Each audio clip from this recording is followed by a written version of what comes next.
بل میری پہلی ملاقات ان سے ہوئی 13 اکتوبر 2011 کو. تو بڑی اچھی ملاقات رہی. بڑے نفیس آدمی میں نے ان کو پایا اور بڑا حوصلہ, کوئی یعنی جس کو کہتے ہیں نا دوسرے مکتب فکر کے لیے نفرت, ایسی کوئی چیز نہیں. تو انہوں نے مجھے نا ایک کتاب گفٹ کی جو انہوں نے کئی سال کی محنت کے بعد وہ کتاب کمپائل کی تھی, پاکستان کے دینی مسالک. اس کتاب کا تعارف میں بعد میں آپ کو کرواتا ہوں. وہ کتاب آپ کو ہارڈ کاپی میں چاہیے ہو تو وہ بھی انشاءاللہ ہم آپ کو ایڈریس بتا دیں گے, اور سافٹ کاپی کے اندر بھی انشاءاللہ آپ کو ہمارے واٹس ایپ گروپ جتنے ہیں ahlsunnatpak.com کے اوپر لکھے ہوئے آپ رابطہ کر سکتے ہیں. یہ کتاب انہوں نے مجھے گفٹ کی. ماشاءاللہ ان کو اللہ تعالیٰ نے اردو زبان پہ بھی ملکہ دیا ہے. شاعر بھی ہیں, ادیب بھی ہیں, فارسی بھی جانتے ہیں, عربی بھی جانتے ہیں, انگلش بھی, اور بلکہ ان کے مضامین انٹرنیشنل جو ہے پیپرز کے اندر مختلف ٹاپکس کے اوپر چھپتے رہتے ہیں. پاکستان میں بھی یعنی اس حوالے سے ان کی بڑی خدمات ہیں. میں یعنی اس موقع کو غنیمت جانتے ہوئے ان کی ایک کتاب کا تعارف کرواؤں گا جو پہلی دفعہ یعنی میرے ساتھ ان کے ایک تعلق کی بنیاد بنی, جو انہوں نے مجھے کتاب گفٹ کی, اور وہ کتاب آج تک میں نے سنبھال کے رکھی ہوئی ہے. یہ کتاب جو ہے اس کے اوپر باقاعدہ میں نے سائن بھی کر کے ڈیٹ بھی ڈالی ہے, 13 اکتوبر 2011 جمعرات کے دن. اس پہ انہوں نے باقاعدہ اپنے سائن کر کے مجھے یہ کتاب دی, اور یہ کتاب پاکستان کے دینی مسالک. اگر میں اس کتاب کے بارے میں کہوں کہ یہ the only effort in history of Islam ہے. اس طرح کی ایفرٹ آج تک کسی نے نہیں کی اسلام کی ہسٹری میں. جب میں اس کا آپ کو تعارف کرواؤں گا تو آپ کو آئیڈیا ہو جائے گا. یہ کتاب انہوں نے مجھے گفٹ کی, میں نے اس کو یعنی ڈیٹیل کے ساتھ پڑھا. یہ کتاب میرے بھائیوں بیسیکلی انہوں نے اس کتاب کے اندر تعارف کروایا ہے مختلف اسٹیبلش جو مکاتب فکر ہیں ان کا. اس وقت پاکستان کے اندر بڑے بڑے 5 مکاتب فکر ہیں, ان میں سے خیر چھوٹے بھی ہیں لیکن بڑے بڑے. Barelvi number 1, number 2 Deobandi, number 3 اہل حدیث, نمبر 4 اہل تشیع اثنا عشری جو 12 اماموں کے ماننے والے جو عمومی شیعہ, اور نمبر 5 اسماعیلیہ. ان میں بھی 2 گروپ ہیں, آغا خانی ہیں اور بوری ہیں. تو یہ 5 انہوں نے کیٹیگری بنائی, اور ان 5 کیٹیگریز کے علماء سے, علماء للو پنجو نہیں, ان کے اتھینٹک علماء جن کو وہ مکاتب فکر اپنے بزرگوں کے طور پر اون کرتے ہیں, ان علماء کے انٹرویوز کر کے ان کے عقائد اس کتاب کے اندر انہوں نے لکھے, جو وہ اپنے عقائد خود بتاتے ہیں. عموماً ہوتا یہ کہ آپ بریلویوں کا عقیدہ اہل حدیث سے سن رہے ہوتے ہیں, اہل حدیث کا عقیدہ بریلویوں سے, تو ایک دوسرے سے نفرت ہی بڑھتی ہے نا. ہونا تو چاہیے کہ بریلویوں سے پوچھے کہ آپ کیا کہتے ہیں, اہل حدیثوں سے پوچھیں آپ کیا کہتے ہیں, آپ پہ یہ ایلیگیشن ہے, آپ کا عقیدہ کیا ہے. شیعہ سے پوچھیں ہاں جی آپ کا عقیدہ ہے, ہم تو آپ کے بارے میں یہ سنتے ہیں. دیوبند سے کہیں کہ آپ بتائیں آپ کا عقیدہ کیا ہے, آپ کے بارے میں تو بریلوی یہ کہتے ہیں. تو ابھی تک یہ ہوتا ہے کہ ہم کسی کو جج کرنا چاہیں نا تو دوسرے بندے سے پوچھتے ہیں. یہ اس لیے میں کہہ رہا ہوں بگسٹ ایفرٹ ہے کہ اسلامک ہسٹری میں کبھی ایسا نہیں ہوا کہ کسی مکتب فکر کے بارے میں رائے قائم کی گئی ہو ان سے پوچھ کے, اور ان کے علماء کے سگنیچرز کے ساتھ, ان کی پروف ریڈنگ اور توثیق کے ساتھ یہ کتاب شائع ہوئی ہے. اس کا پی ڈی ایف بھی آپ کو مل جائے گا, اور اس کتاب کو اگر آپ نے ڈاک میں منگوانا ہونا تو اس میں لینڈ لائن نمبر بھی ان کا دیا ہوا ہے انہوں نے, +92 کے ساتھ ہے. +92 یعنی پاکستان کا کوڈ ہے, 051 یعنی اسلام آباد کا کوڈ ہو گیا, آگے ہے 2853382, +92 51 2853382 ہارڈ کاپی منگوانے کے لیے. اور سافٹ کاپی آپ کو ہمارے واٹس ایپ گروپ میں آپ رابطہ کریں, آپ کو اس کا پی ڈی ایف بھی مل جائے گا. ویب سائٹ کے اوپر بھی چڑھا دیں جی ahlsunnatpak.com پہ. ویسے البصیرہ والوں سے آپ یعنی اس لینڈ لائن پہ رابطہ کریں, albasira.com ان کی ویب سائٹ ہے, اس کو آپ وزٹ کر سکتے ہیں. وہ فارسی میں بھی ہے, اردو میں بھی, انگلش میں بھی, تینوں زبانوں میں. albasira.com ALBASIRAH یہ اسپیلنگ ہے, البصیرہ کے یہ اسپیلنگ بنتے ہیں, تو آپ کو مل جائے گا. باقی آپ نے ہمارا ریسرچ پیپر اگر منگوانا ہے, ٹھیک ہے جی, 5B, تو آپ لوگوں کو ویسے ہی پتہ ہے, ہم دوبارہ بتا دیتے ہیں, +92 3215900162 یہ نمبر ہے عثمان بھائی سے، یا جو بھی بھائی اویلیبل ہوں گے. ہماری یہ اکیڈمی کا نمبر ہے بیسیکلی، کوئی بھی اس کو سن سکتا ہے جو اکیڈمی میں ڈیوٹی والے لوگ ہیں. تو آپ یہ فری منگوا سکتے ہیں، لیکن یہ کتاب آپ کو فری نہیں ملے گی، یہ پیسوں کی منگوانی پڑے گی. اور میرا کوئی اس میں شیئر نہیں ہے، وہ بڑے نامنل سی پرائز پہ وہ دے دیتے ہیں. بل یہ آپ کو یہ ریسرچ پیپر ہمارا اور جتنے ریسرچ پیپر ہیں آپ کو فری ڈاک آپ کے گھر آ جائے گی. +923215900162 کے اوپر آپ رابطہ کریں تو آپ کو یہ ریسرچ پیپر کربلا کے اوپر میرا انشاءاللہ تعالیٰ آپ کے گھر آ جائے گا. یہ سر جو پاکستان کے دینی مسالک ہیں نا، اس میں آپ کو دو موٹی سی مثالیں دے دیتا ہوں. اہل تشیع کو ہی لے لیتے ہیں ایک، یعنی آپ سمجھ لیں ایک اس اعتبار سے ایگزامپل کے طور پہ، اور میں نے کئی لیکچرز میں ان چیزوں کو کوٹ بھی کیا ہے. اہل تشیع کے بارے میں ایک چیز مشہور ہے کہ وہ نماز جمع کرنے کو ضروری سمجھتے ہیں، ظہر عصر کو اور مغرب اور عشاء کو. بہت غالی تو کہتے ہیں وہ نمازیں 3 پڑھتے ہیں، لیکن جو تھوڑے بیچارے جانتے ہیں وہ کہتے ہیں نہیں نمازیں 5 ہیں، اوقات 3 ہیں. تو اس میں اہل تشیع کے جید علماء نے باقاعدہ یہ ریٹن میں اپنا عقیدہ بتایا ہے کہ ہمارے نزدیک ظہر و عصر کو اور مغرب اور عشاء کو جمع کرنا نہ تو واجب ہے اور نہ ہی مستحب ہے، یعنی نہ تو ضروری ہے اور نہ یہ زیادہ نیکی کا کام ہے. نیکی کا کام زیادہ یہی ہے کہ 5 نمازیں الگ وقت میں پڑھیں. پڑھ کوئی نہیں رہے، پوائنٹ ٹو بی نوٹڈ، لیکن لکھ کے دیا انہوں نے، اور یہ کسی نے نہیں بتایا، انہوں نے خود بتایا. اب بھی کوئی نہ مانے تو پھر اس کو خود ہوش کے ناخن لینے چاہیے. اسی طریقے سے جو عقیدہ امامت ہے شیعہ کا، جس کے بارے میں میرا بھی یوٹیوب کے اوپر ایک کلپ موجود ہے، شیعہ کا عقیدہ امامت، وہ آپ دیکھ لیں. اس میں انہوں نے باقاعدہ یہ چیز مانی ہے کہ اگر کوئی شخص عقیدہ امامت کا انکار کر دے تو وہ اسلام سے خارج نہیں ہوتا. تو جس عقیدے کا انکار کرنے سے کوئی شخص اسلام سے خارج نہیں ہوتا تو وہ پھر اسلام کا وہ بنیادی عقیدہ نہیں ہے. اس میں انہوں نے ریٹن میں مانا ہے. میں آج اس دلائل میں نہیں پڑھ رہا، میں صرف بتا رہا ہوں کہ جو چیز انہوں نے خود مانی ہوئی ہے. تو یہ کتاب کا میں آپ کو صرف بتا دیتا ہوں کہ اصل میں یہ کتاب لکھی کیوں گئی، اس کے پیچھے ریزن کیا تھی. آپ بتائیں 1962 کے اندر اسلامی نظریاتی کونسل ایک بنائی گئی تھی.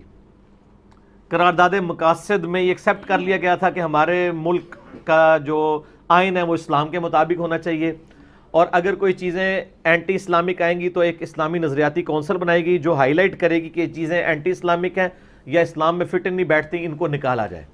اس کے لیے ایک اسلامی نظریاتی کونسل بنائی گئی. وہ آج تک آپ کبھی کبھار دیکھتے ہیں کوئی نہ کوئی چند علماء بیٹھے ہوئے کوئی ڈنر کر رہے ہوتے ہیں اور پھر ایک بیانیہ ان کا جاری ہو رہا ہوتا ہے ٹی وی پہ، آپ دیکھتے ہیں. حالانکہ ان کا کام جو لگائے ہوئے ہیں نا، تو وہ اپنے کام تو بیچارے کر ہی رہے ہیں، لیکن اس طرح ایکسیپٹیبلٹی نہیں ہوتی، اس کی وجہ سے پھر مصیبت بھی کھڑی ہوتی ہے. تو اس کے مقدمے میں یہ کتاب جنہوں نے لکھوائی وہ اسلامی نظریاتی کونسل کے چیئرمین تھے، ڈاکٹر محمد خالد مسعود.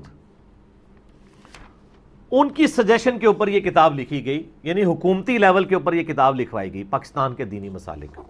اس کا جو مقدمہ انہوں نے ڈاکٹر صاحب نے خود لکھا ہے، وہ میں آپ کو ان کا مقدمہ شامل کیا ہے، باقی تو ثاقب اکبر صاحب نے سارا کام کیا ہے. وہ لکھتے ہیں کہ قرارداد مقاصد میں جو اب دستور پاکستان کا حصہ ہے، اس عزم کا اظہار کیا گیا ہے کہ پاکستان عدل عمرانی کے اصول اسلامی اصولوں پر مبنی ہوں گے، اور اسلامی اصولوں پر مبنی یہ جمہوری مملکت ہوگی جس میں ایسا نظام قائم کیا جائے گا جو جمہوریت، آزادی، مساوات، رواداری اور سماجی انصاف کے اصولوں کا پاسدار ہوگا. انہی عزائم کی تکمیل کے لیے اسلامی نظریاتی کونسل کا قیام عمل میں آیا 1962 میں. پھر کافی ساری باتیں اور لکھی ہیں. پھر وہ لکھتے ہیں کہ جب 1980 میں 1980 میں آپ پتہ نا رشیا یہاں پہ مسلط ہو گیا افغانستان میں، اور وہ ایک رشین وار میں یہ قوم جھونک دی گئی. 1980 میں فرقہ واریت نے سر اٹھایا تو کونسل نے ملی اور دینی یکجہتی کے مسائل پر غور کرتے ہوئے اسلامی معاشرت کے خد و خال واضح کیے. بدقسمتی سے فرقہ واریت کا مسئلہ گمبھیر ہوتا گیا. 1990 کی دہائی میں اس نے تشدد اور انتہا پسندی کی شکل اختیار کر لی. آپ کو پتہ ہے روزانہ بم دھماکے ہوتے تھے امام بارگاہوں میں اور مسجدوں میں، یہ اس زمانے کی بات کر رہے ہیں. تو اسلامی نظریاتی کونسل نے 2005 میں اس مسئلے پر کام شروع کیا کہ دہشت گردی اور انتہا پسندی کے موضوع پر 2 تجزیاتی رپورٹوں میں یہ بات سامنے آئی کہ مسلک پرستی اور مسلکی منافرت کی بڑی وجہ مختلف دینی مسالک سے عدم واقفیت اور اس لا علمی کی بنیاد پر مبنی تعصبات ہیں۔ او بریلوی دے ہے ہی قبر پرست کہتے ہیں نا، تو احمد بریلوی صاحب نے کیا لکھا ہے احکام شریعت کے اندر؟ ہم نے کئی بار ایچ ڈی کیمرے میں دکھایا کہ قبروں کے حوالے سے ان کی کتنی سٹرکٹ تعلیمات ہیں، قبر کے آگے جھکنے کو، حدر کو جھکنے کو، سجدہ کرنے کو حرام کہتے ہیں۔ تو یہ پھر کون سے بریلوی ہیں جو سجدہ کر رہے ہیں؟ تو آپ نے اس نالج کو ہائی لائٹ کرنا ہے نا۔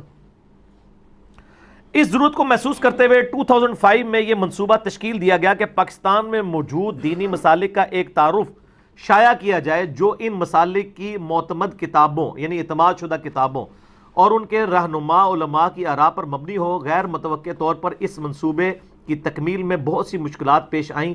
ہم نے مسلک کے رہنما علماء کو اپنے مسلک کا غیر جانبدارانہ تعارف لکھنے کے لیے آمادہ کرنا جوئے شیر لانے سے بھی زیادہ مشکل پایا۔ یہ بڑا مشکل کام ہے کہ جی بتائیں کھول کے، ظاہر ہے اب اگر ایک ان کا پورا سسٹم ایک چیز کے اوپر چل رہا ہے اور ان کی کتابیں کہتی ہیں یہ غلط ہے، تو وہ کس طرح بتائیں گے کہ ہاں جی آپ لوگ صحیح کہہ رہے ہیں؟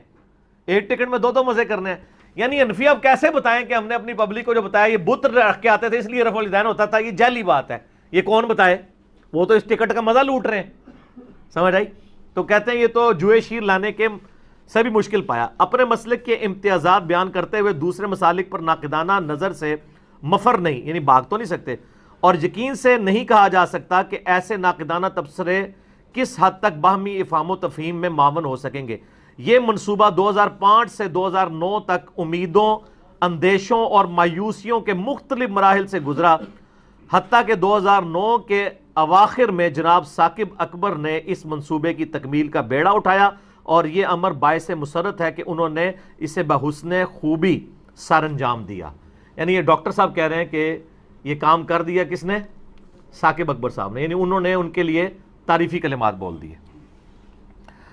پھر وہ آگے جا کے لکھتے ہیں کہ اس رپورٹ میں پاکستان کے 5 دینی مسالک بریلوی، دیوبندی، اہل حدیث، شیعہ اثنا عشریہ اور اسماعیلیہ کو شامل کیا گیا ہے۔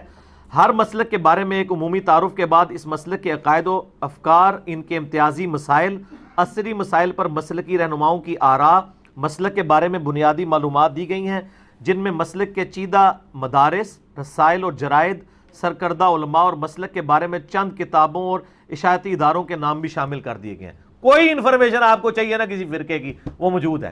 یہ رسالے کون سے نکالتے ہیں، ان کے مدرسے کون سے ہیں، عصر دور حاضر میں ان کے جو جدید مسائل ہیں اس میں ان کی رائے کیا ہے، ان کے عقیدے کیا ہیں، اور کون سے امتیازی مسائل ہیں، وہ آپ پڑھیں گے نا۔ جب بریلویوں کا شروع ہوگا وہ کہیں گے ہمارے امتیازی مسائل یہ ہے کہ ہم 11ویں شریف دلواتے ہیں، میلاد کے جلوس کرتے ہیں، خود انہوں نے بتایا، وہ واقعی ہے بھی ہیں، اہل حدیثوں نے اپنے بتائے ہوئے ہیں، شیعہ نے اپنے بتائے ہوئے ہیں۔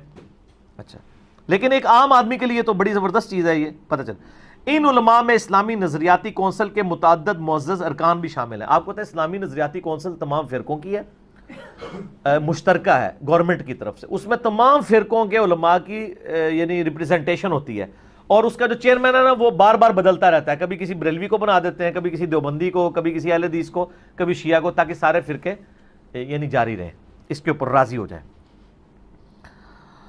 اچھا جی، دیگر معلومات کی فراہمی میں یہ اہتمام کیا گیا ہے کہ انہی علماء کے مشورے سے مسلک کی نمائندہ کتب منتخب کی گئیں جن کے مفصل حوالے مہیا کیے گئے ہیں۔ ہر مسلک کے بارے میں تحریر کو اس مسلک کے علماء نے دقت نظر سے دیکھا اور توثیق بھی کر دی ہے۔